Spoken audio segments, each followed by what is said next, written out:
किसी दुश्मन देश के सबसे सुरक्षित ठिकाने में घुसकर कोई कीमती चीज निकाल लाना। सुनने में ये बिल्कुल किसी हॉलीवुड की एक्शन फिल्म जैसा लगता है ना?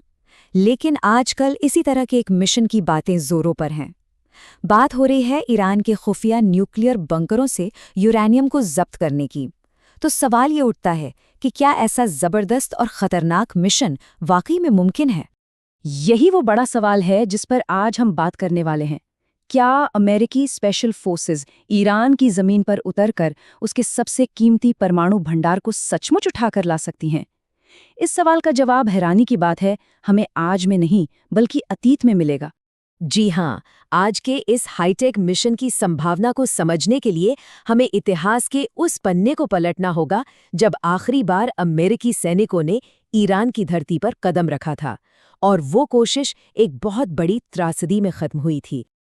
देखिए, आज की चुनौती किसी इंसान को बचाने की नहीं है।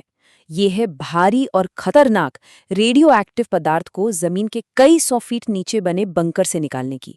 ये किसी बंधक को छुड़ाने से कई गुना ज्यादा मुश्किल काम है। तो चलिए, आज की इन मुश्किलों को समझने के लिए हम उस आखिरी बार पर नजर डालते हैं जब अमेरिकी सैनिक ईरान में उतरे थे। बात है साल 1979 की, और तेहरान में माहौल बेहद तनावपूर्ण था।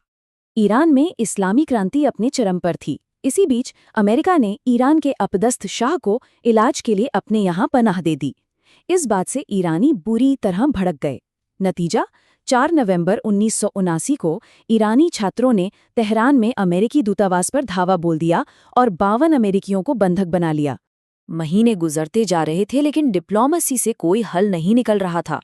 उधर व्हाइट हाउस में राष्ट्रपति जिमी कार्टर पर जबरदस्त दबाव था। देश में उनकी लोकप्रियता गिरती जा रही थी और आखिरकार उन्हें एक बेहद जोखिम भरे मिलिट्री ऑपरेशन को हरी झंडी देनी ही पड़ी। इस टॉप सीक्रेट मिशन को नाम दिया गया ऑपरेशन ईगल क्लॉ। प्लान सुनने में तो बहुत शानदार था, लेकिन ये इतना जटिल था मानो किसी पतली रस्सी पर चल रहे हों। एक जरा सी चूक का मतलब था पूरी तबाही। कागज पर प्लान बिल्कुल फाइन था। हेलीकॉप्टर और ट्रांसपोर्ट प्लेन अलग अलग जगहों से उड़कर ईरान के रेगिस्तान में एक खुफिया जगह पर मिलते, जिसका कोड नेम था डेजर्ट 1। वहां रिफ्यूलिंग के बाद कमांडो तेहरान के नजदीक एक और ठिकाने पर जाते और फिर अगली रात दूतावास पर हमला करके बंधकों को आजाद कराते थे। लेकिन 24 अप्रैल 1980 की उस रात जब मिशन लॉन्च हुआ, तो एक ऐसे दुश्मन से सामना हुआ जिसके बारे में किसी ने सोचा भी नहीं था। कुदरत। रेगिस्तान के घने अंधेरे में अमेरिकी हेलीकॉप्टर्स एक जबरदस्त रेतीले तूफान में फंस गए, जिसे वहां हबूब कहते हैं। इस पूरे मिशन की कामयाबी का दारोमदार 8 हेलीकॉप्टरों पर था। 8 RH-53D सी स्टैलियंस। यही वो शुरुआती ताकत थी जिस पर सब कुछ टिका हुआ था। हबूब तूफान और मैकेनिकल फेलियर ने 3 हेलीकॉप्टरों को खेल से बाहर कर दिया। एक रास्ते में खराब हो गया, दूसरा लौट गया और तीसरा डेजर्ट 1 पहुंच तो गया पर उड़ने के काबिल नहीं रहा। मिशन को कामयाब होने के लिए कम से कम 6 हेलीकॉप्टरों की जरूरत थी, और अब बचे थे सिर्फ 5। ये मिशन के लिए एक बहुत बड़ा झटका था।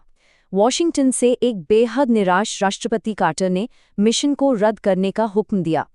कमांडोज को कहा गया, मिशन अबॉर्टेड, वापस लौटाओ। सबको लगा कि मिशन का रद्द होना ही सबसे बुरी खबर थी, लेकिन नहीं। असली और भयानक हादसा तो वापसी की तैयारी के वक्त हुआ। डेजर्ट 1 की उस अंधेरी रात में वापसी की हड़बड़ी में एक हेलीकॉप्टर का घूमता हुआ रोटर ब्लेड सीधे ईंधन से भरे C-130 ट्रांसपोर्ट प्लेन से जा टकराया, और अगले ही पल रेगिस्तान का वो अंधेरा एक बहुत बड़े आग के गोले में तब्दील हो गया। ये मिशन अमेरिकी सैन्य इतिहास की सबसे शर्मनाक घटनाओं में से एक बन गया।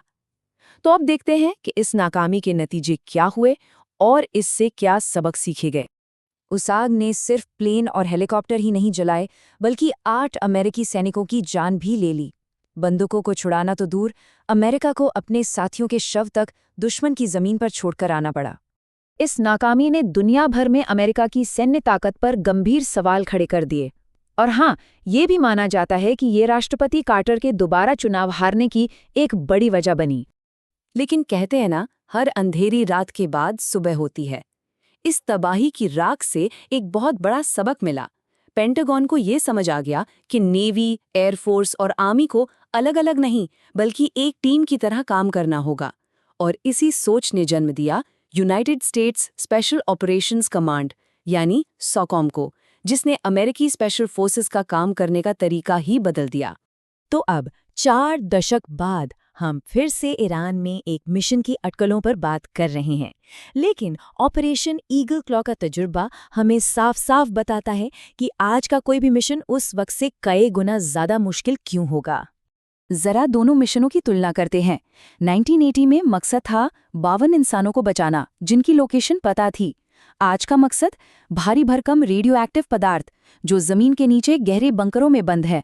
और सबसे बड़ा फर्क है ईरान की आज की डिफेंस टेक्नोलॉजी में। आज ईरान के परमाणु ठिकाने किसी किले से कम नहीं हैं। ये पहाड़ों के नीचे सैकड़ों फीट गहरे हैं। इन्हें कंक्रीट और स्टील से इतना मजबूत बनाया गया है कि बड़े से बड़े बंकर बस्टर बम भी उन्हें भेद ना सकें। और ऊपर से उनके पास एडवांस्ड रडार और मिसाइल डिफेंस सिस्टम है जिसे भेदना लगभग नामुमकिन है। हाँ, ये भी सच है कि अमरीकी सेना भी 1980 में नहीं जी रही। अब उनके पास रडार को चकमा देने वाली स्टील्ड टेक्नोलॉजी है, उनके पास साइबर हमले करने की ताकत है जिससे ईरान के डिफेंस सिस्टम को जैम किया जा सकता है। और हाँ, ड्रोन्स और विमानों की एक पूरी नई पीढ़ी भी है। तो हमारे सामने एक तरफ है आज की एडवांस टेक्नोलॉजी और दूसरी तरफ है वही पुरानी चुनौतियां, ईरान का मुश्किल इलाका और जंग का वो माहौल जहां कुछ भी हो सकता है। तो आखिरी सवाल यही है, क्या नई टेक्नोलॉजी इस बार नतीजा बदल सकती है या फिर ईरान का विशाल रेगिस्तान, उसके ऊंचे पहाड़ और जंग की अनिश्चितता एक बार फिर इतिहास को दोहराएगी? ऑपरेशन ईगल क्लॉ का सबक आज भी उतना ही बड़ा और अहम है।